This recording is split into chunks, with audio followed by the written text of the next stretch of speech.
नमस्ते छात्रों, आज हमें 10वीं कक्षा के लिए पाठ लेने वाले हैं। अच्छा छात्रों, पिछले वर्ग में आपने क्या पढ़ा था? ग्रामर के तरफ से प्रोनाउन सर्वनाम पढ़े थे। याद में है क्या वो पाठ? सर्वनाम क्या होता है? जो संज्ञा का बार बार प्रयोग करने का रोकने के लिए जो शब्द का बोध होता है वही सर्वनाम कहते हैं।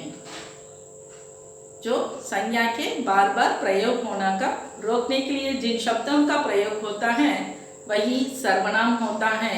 जैसा ये, वह, ये, वे, तुम, आप, ऐसा एग्जाम्पल इसके होते हैं। अच्छा छात्रों, सर्वनाम कितने भेद के होते हैं? सर्वनाम 6 भेद के होते हैं। वे पुरुषवाचक सर्वनाम, निजवाचक सर्वनाम, निश्चयवाचक सर्वनाम, अनिश्चयवाचक सर्वनाम, संबंधवाचक सर्वनाम और प्रश्नवाचक सर्वनाम। पुरुषवाचक सर्वनाम में और 3 उपभेद होते हैं: उत्तम पुरुष, मध्य पुरुष और अन्य पुरुष। जैसा अंग्रेजी में आप पढ़ते ही होंगे, फर्स्ट पर्सन, सेकेंड पर्सन और थर्ड पर्सन। दूसरा होता है निजवाचक सर्वनाम। निजवाचक सर्वनाम का मतलब निज का प्रयोग होता है। इसका मतलब है स्वयं, सेल्फ, खुद, अपने आप का प्रयोग करते ही वही निजवाचक होता है। निश्चयवाचक, ये नाम से ही हमें पता लगता है कि निश्चय का मतलब है कंफर्म। कंफर्म से कह देते हैं कि इसमें कोई डाउट नहीं होता, शंका नहीं होता, ये सही से हमें कह देते हैं, यही निश्चय होता है। अनिश्चय का मतलब इसका विपरीत होता है, ऑपोजिट। जो निश्चय का कंफर्म होता है तो अनिश्चय क्या है? डाउटफुल होता है। जब यहाँ पर हमें कंफर्म से किसी विषय को भी कह नहीं सकते। जब भी हमें कहते हैं कि कोई, किसी, कुछ, ऐसा, इसे हमें कंफर्म से नहीं कह सकते हैं।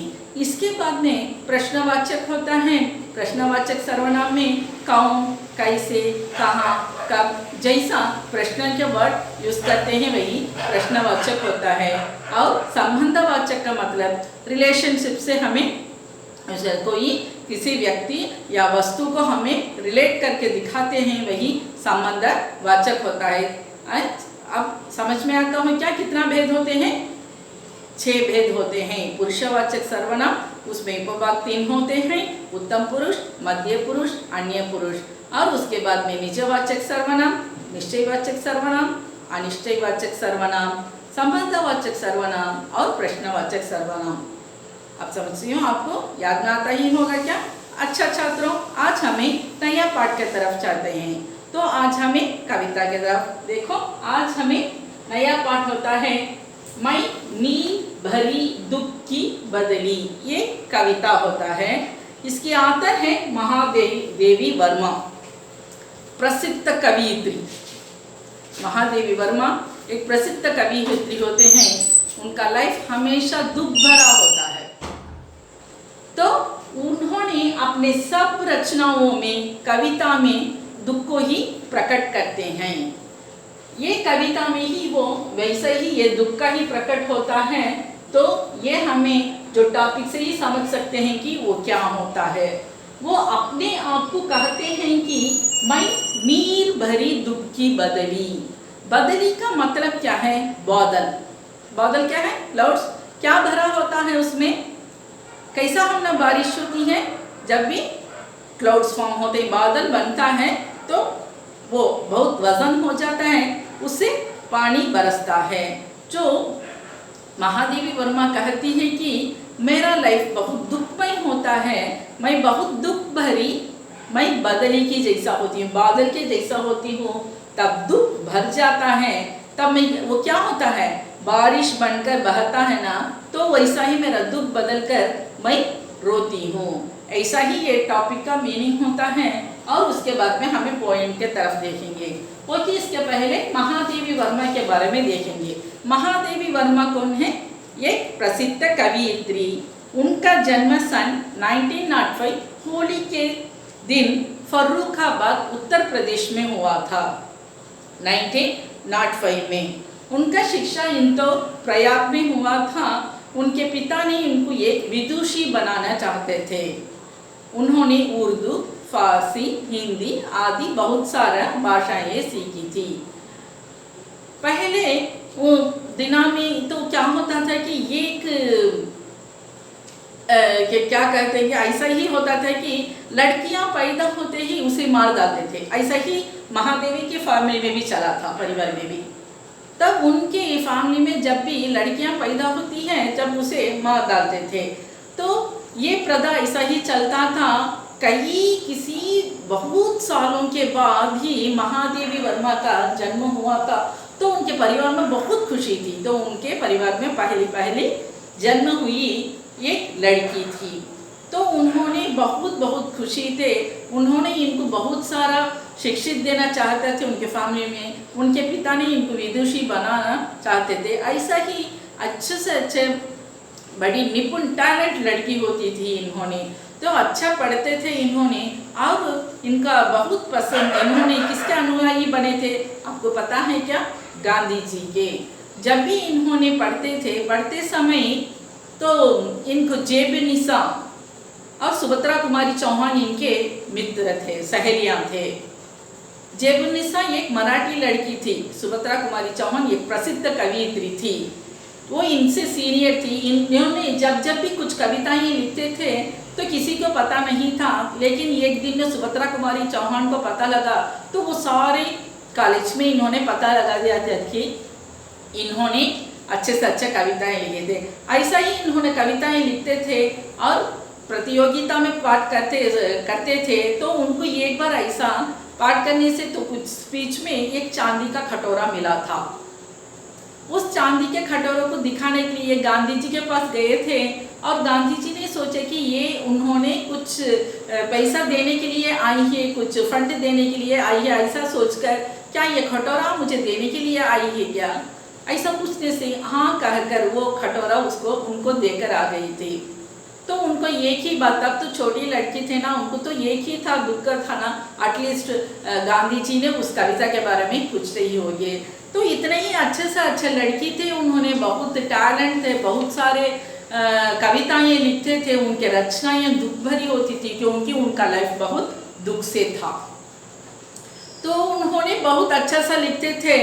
तो केवल उनको ये पता लगता था कि सिर्फ उनका लाइफ ऐसा ही बहुत दुख है, इसलिए तो उन्होंने ऐसा ही लिखना शुरू किया था। तो उनका क्या करना है, तो इस कविता में तो कवित्री बहुत दुख से ये प्रकट करती है, उभर कर आती है। वो कहती है कि मेरा लाइफ बहुत दुख भरा है, इसलिए मैं दुख सब में भी दुख का ही प्रकट करती हूँ, लेकिन मेरा दुख को दूसरों को बताना नहीं चाहती हूँ। मेरे दुख से मैं दूसरों को दुख बनाना नहीं चाहती हूँ। तब भी वो दुख उबल कर आता है, तब क्या होता है, आंख से आंसू के रूप में बहता है। जैसा बादल जब पानी से वजन हो जाता है, वो क्या करता है, बारिश के रूप में बरसता है। लेकिन बारिश सबको पसंद होता है। तो आने से आने से खुश होते हैं, जाने से वो क्या करते हैं, तो बारिश से हमें क्या करते हैं, नाखुश नहीं होते हैं। ऐसा ही मेरा रोना है, वो आना जाना से किसी को भी कोई तकलीफ नहीं होता। ऐसा ही उन्होंने कहते थे। चलेंगे अब हमें इस पाठ के तरफ, पोयम के तरफ। पोयम का हेडिंग बोली थी, मैं नीर भरी दुखी बदली। दुख, मैं दुख भरी बदली, मेरा लाइफ इतना दुख भरा हुआ है, इसलिए मैं ये क्या कहती हूँ, नीर भरी, पानी से भरा हुआ ये बादल जैसी मैं हूँ। जैसे कैसे बादल हूँ, दुख की बादल। हमेशा उन्होंने दुख से ही रहते हैं। उनका लाइफ दुखमय होने के कारण उन्होंने हमेशा दुख से ही रहते थे। ओके, अब हमें देखते हैं। स्पंदन में चिर निस्पंदन बसा, क्रंदन में आहत विश्वहंसा, नयनों में दीपक से जलते, पलकों में निर्झरिणी मचली, मेरा पग पग संगीत भरा, श्वासों से स्वप्न पराग झरा, नक्य नवरंग गुंटे दुकूर, छाया में मलय बयार पली। मैं क्षितिज भ्रुकुटी पर गिर धूमिल चिंता का बात बनी अविरल स्पंदन में चिर निस्पंदन बसा। स्पंदन गतिशील, तो ये संसार स्पीड ऑफ लाइफ जो कुछ भी स्पीड से चलता है, तो स्पंदन में तो मैं हमेशा कैसी हूँ, निस्पंदन बसा, हमेशा के लिए मेरा लाइफ तो उतना स्पीड से नहीं हुआ, तो उसमें दुख भरा है, तो उसमें धीरे धीरे से उतना तेज नहीं है, तो उसमें कोई रुकावट होती है। यहाँ पर रुकावट का मतलब होता है दुख। स्पंदन में चिर निस्पंदन हुआ, क्रंदन में आहत विश्व हंसा। क्रंदन, क्रंदन का मतलब पानी बरसना। यहाँ पर महादेवी वर्मा का क्रंदन होता है आंखों से आंसू बहना। अब यहाँ पर हमें कौन सा हेडिंग देखे थे, बदली, दुख की बदली। अब यहाँ पर क्रंदन में आहत, जो क्रंदन से कुछ घायल होता है, कोई आंसू किससे आती है, कोई दुख, कोई घायल, कभी गिरते हैं, तो ऐसा ही से हमें अपने आप से आंसू बहता है ना। जब जो दुख भर कर आता है वहीं पर आंसू अपने आप से प्रकट होती है। यहाँ पर क्रंदन में आहत, जो घायल से क्रंदन मुझे आया था, तो मैं मेरा दुख के कारण। लेकिन यहाँ और एक भी उसे एग्जाम्पल कहते हैं, जब भी वो बादल पानी से भर जाता है तब वो क्या करता है, पानी बरसता है, तब वो पानी जब भी वर्षा होते हैं तो हमें खुशी होती है ना। नहीं, सारा संसार क्या करता है, हंसता है, तो खुशी मनाते हैं। जब कवि कहते हैं कि क्रंदन में आहत विश्व हंसा, ये क्रंदन से, ये बदली के बादल से जो पानी बरसता है उससे क्या होता है, बादल को तो कुछ घायल हुआ है, कुछ आहत है, लेकिन विश्व ने क्या हुआ, हंसता है, विश्व बहुत खुश हुआ है, सारे लोग खुशी होते हैं। जब कवि कहते हैं कि मेरे क्रंदन से, मेरे घायल, दिल के घायल से, दुख से जो उमड़ता हुआ और मेरे आंखों से जो बहते हैं आंसू, उनसे क्या करते हैं, तो वो किसी को पता नहीं है। वो आंसू तो क्या होता है, कविता के रूप में प्रकट होता है। वो कविता को सुनकर सारे विश्व के लोग हंसते हैं। समझ में आता है क्या? तो ये लाइन इतना ही अच्छा होता है। देखो, क्रंदन में आहत विश्व हंसा। किसी के क्रंदन में कोई हंस रहे हो क्या? कोई जब रोते हैं तो हमें क्या करें, झट से उसका कारण जान लेने के लिए हमें सोचेंगे क्या हुआ, ऐसा क्यों ऐसा रोती है। लेकिन कवि ने अच्छा सा अच्छा अपने दुख को ऐसा प्रकट करते हैं कि जो मेरे क्रंदन, मेरे घायल दिल से जो क्रंदन है, जो मेरे आंसू बहते हैं, तो वो बहना कैसा होता है, मैं क्या करती हूँ, उसे अच्छे से अच्छे कविता के रूप में लिख लेती हूँ। तब वो पढ़ने से लोग अपने मेरे आंसू को नहीं जानते हैं, सिर्फ वो कविता को ही जानते हैं। तो उसका अर्थ को सोचकर सब लोग हंसते हैं और खुशी होते हैं। इसमें उनके क्रंदन भी, उनके आंसू से भी वो क्या करते हैं, दूसरों को दुख नहीं देना चाहते हैं। नयनों में दीपक से जलते हैं। नयन का मतलब क्या है, आंख। आंखों क्यों जलेंगे, जलते हैं तो बिना सोए या कोई दुख प्रकट होता है तब आंसू बहते हैं। अब यहाँ पर कवियत्री ने हमेशा आंसू बहती है वो, लेकिन किसी को पता नहीं होता है, सिर्फ उसी को ही पता होता है। आंसू के रूप में वो कविता लिखती है और कहती है कि मुझे आंसू बह बह कर, मैं रो रो कर, मेरे नयनों कैसे होते हैं, दीपक के जैसा, दिया के जैसा जलते हैं, जैसे चिराग के जैसा जलते हैं। तो वो कहती है कि नयनों में दीपक से जलते, मेरे आंख ऐसे जलते हैं कि ये भी किसी को पता नहीं है। तब विश्व के लोग सोचते हैं कि तो इनका तो अच्छे ही कविता है, तो वो पढ़ने से अच्छा हमको खुशी लगता है, तो इनका वो आंसू का बहना का कारण और उनके नयनों का जलन का कारण किसी को पता नहीं लगता है। पलकों में निर्झरणी मचली। निर्झरणी का मतलब क्या है, वाटरफॉल्स कहते हैं, झरना, वाटरफॉल्स। ओके, पलकों में निर्झरणी मचली। पलकों से निर्झरना मतलब क्या होता है, जो पलकों से पानी बहता का मतलब आंसू बहना। तब हमेशा के लिए वो कवियत्री रोती रहती है दुख से, दुख के कारण वो हमेशा रोती रहती है। और वो कहती है कि मेरे आंखों से आंसू ऐसा बहते हैं कि निर्झरिणी के जैसा। निर्झरिणी का मतलब क्या बोली थी मैंने, वाटरफॉल्स। जैसे वाटरफॉल्स के जैसा आंसू बहने का कारण क्या होता है छात्रों? तो चुपके से किसी को भी आंसू ऐसा नहीं बहता, तो वेट से कुछ अच्छे से अच्छा कारण होता है, तो वैसा ही था। तब इतना ही उतना दिल में उतना दुख भरी हुई है महादेवी वर्मा ने, इसी के कारण उसके आंख में से आंसू निर्झरिणी के जैसा बहते रहते हैं। मेरा पग पग संगीत भरा है। तो मुझे कविता लिखना बहुत पसंद है। मैं खुशी हूँ या दुखी हूँ तो वो सब मैं अपना कविता से ही प्रकट करती हूँ। तो वो कहती है कि मेरे पग पग, मेरे पल पल में, मेरे जीवन में, मेरे लाइफ में एक एक सेकेंड मैं क्या करती हूँ, संगीत से भरा हुआ है। इसलिए मैं क्या करती हूँ, कविता लिखती हूँ। श्वासों में स्वप्ने पराझरा। तो मैं क्या है, दुख भरी हूँ, लेकिन मैं क्या करती हूँ, तो संगीत भरा है मेरे लाइफ में एक एक पल में, तो मैं कविता लिखती हूँ और मैं स्वप्न में सुख को ढूंढती हूँ। सिर्फ वो कहाँ पर अपने सुख को ढूंढती है, तो उसका लाइफ हमेशा दुख होने के कारण वो सुख को एटलीस्ट स्वप्न में ढूंढती है। श्वासों में स्वप्न पराझरा, नभ की नवरंग बुनते दुकूल। नभ का रंग तो कई तरह का होता है, तो रात में काला होता है, तो सवेरे होने से वो नीला होता है, पूरा सूरज के कारण से ही होता है, सूर्य के कारण से नीला। तो आसमान का कई रंग के होते हैं, तो वो क्या होता है, ऐसा भी कह सकते हैं कि आसमान नवरंग से छाया हुआ है। किसके कारण से नवरंग छाता है, तो सूर्य से। सूर्य के वो जो प्रकाश से वो क्या होता है, वो स्प्लिट होकर नवरंग से वो आकाश पूरा ऐसा ही पाया जाता है। तब कभी कहते हैं कि आकाश हमेशा नवरंग का वस्त्र पहनी हुई है। नभ क्या होता है, नवरंग बुनते दुकूल। दुकूल का मतलब वस्त्र होता है, नभ का मतलब आसमान होता है। आसमान में नवरंग बदलता है, काला रंग और नीला रंग, कुछ रंग भी वो बदलता ही आता है। छाया में मलय बयार पली।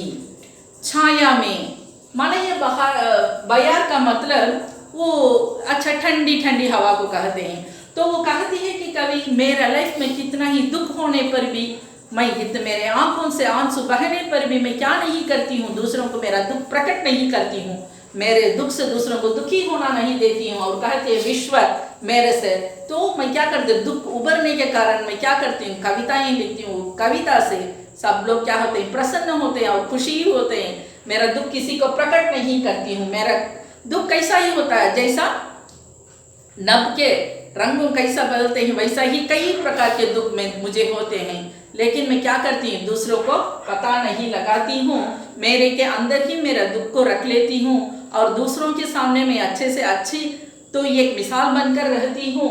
तो मेरा लाइफ में हमेशा के लिए मलय बहार पली। तो इतना दुख होता है, सब कुछ होता है, मैं रोती हूँ, मेरा लाइफ को एक सोचकर मैं रोती हूँ, बहुत दुख पाती हूँ। मैं स्वप्न में मैं सुख को ढूंढती हूँ, अंत में मैं शांत हो जाती हूँ। तब शांत होने से उसका लाइफ पीस होता है और उसका लाइफ में ठंडा ठंडा आ जाता है। इसलिए कहती है छाया में मलय बहार पली। मलय बयार मतलब ठंडी ठंडी हवा, ऐसा कूल ब्रीज कहते हैं। मैं क्षितिज भ्रुकुटी पर घिर दूं मिल। क्षितिज का मतलब अंग्रेजी में कहते हैं हॉरिजॉन, जहां पर आकाश और जमीन का मिलन होता है, उसे ही क्षितिज कहते हैं। मैं क्षितिज में भ्रुकुटी पर घिर दूं मिल, चिंता का बार बनी अविरल। चिंता हमेशा के लिए वो क्या होता है, निरंतर हो गया मेरा लाइफ में, हमेशा के लिए निरंतर हो गया है। चिंता वो बदलता नहीं है। मैं रोती हूँ, मैं कविताएं लिखती हूँ, मैं स्वप्न में दुख ढूंढती हूँ सुख को, और उसके बाद में क्या होती है, रो रो कर मैं शांत हो जाती हूँ। उसके बाद में मुझे पीस मिलता है, मेरे लाइफ में ठंडक आता है। जैसा का बादल भर जाने से इतना जोर से बारिश होता है, बारिश के बादल का आने से या जाने से किसी को दुख नहीं होता, ऐसा ही मेरा लाइफ में जो कुछ मैं आने से या जाने से किसी को भी दुख नहीं प्रकट होता है। जब भी पूरा सब कुछ वो बारिश बहकर जब शांत हो जाता है, तब वहां पर क्या होता है, नए नए कुछ पनपने लगता है।